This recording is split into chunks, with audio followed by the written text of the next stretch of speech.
And one of the things I remember for years of myself is that going into places like church were challenging because you're constantly people in my experience that come from background of addiction. I always challenge guys to think we play this game where we actually operate in this way where we think we can control people's thoughts, right? so, so it's the silliest thing in the world because everybody will admit I'm not a Jedi Knight. I can't control people's thoughts. And, but we do it, right? So we go into places like a church, and if we don't feel like we have the ability to control people's thinking, even though we don't, but we try, what we'll do is we'll kind of just be quiet and we'll not say hi to anybody. We'll just kind of, isolate even in a group like that. And what starts to kind of compound that isolation and that thinking is that everybody in that room is looking at me and they don't have the kind of problems I have. And if they really knew everything about me, they would probably ask me to leave, So I'm not saying that the people at the church make people feel like that, but the people in the church should already know to some degree that is part of, what someone that comes from a substance use background is dealing with. You raise Go ahead. Well, I mean, you raise a great point there, and I want to throw it over to CJ.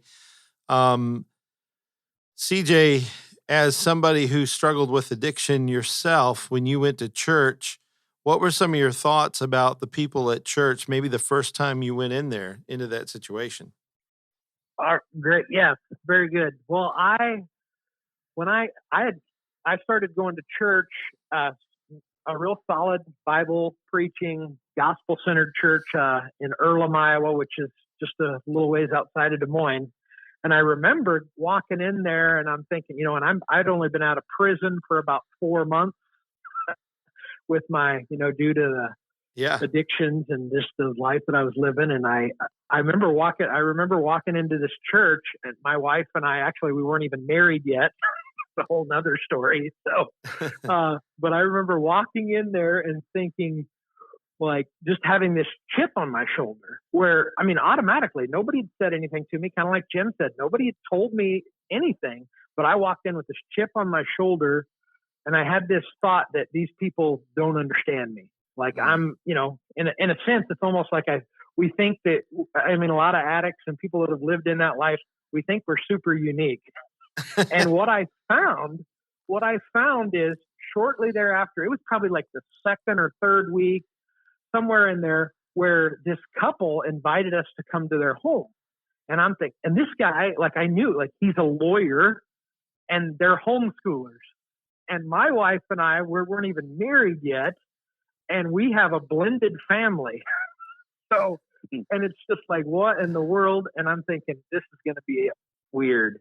And you know what happened is we went to their house and they welcomed us in. And what I found is they started sharing their testimonies with us. And they're like, they weren't, long story short, they were not any different than, they hadn't been to prison, but there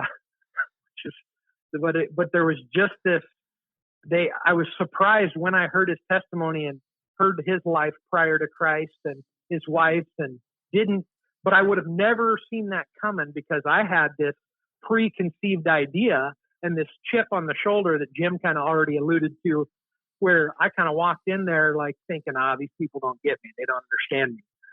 All the while I've found now, this many people that I thought that I had nothing in common with, people that I thought that couldn't relate to me, have ministered to me and encouraged me and helped me grow in my faith and trust and, in the gospel, and growing in the gospel and just having that gospel change in my life. No, like people that I had nothing in common with outside of Christ. That's good. So it's such a blessing when you realize that you're not, a lot of those preconceived ideas that we think are really just I believe a lot of it's just our flesh. It's just fleshly thinking. It is. So,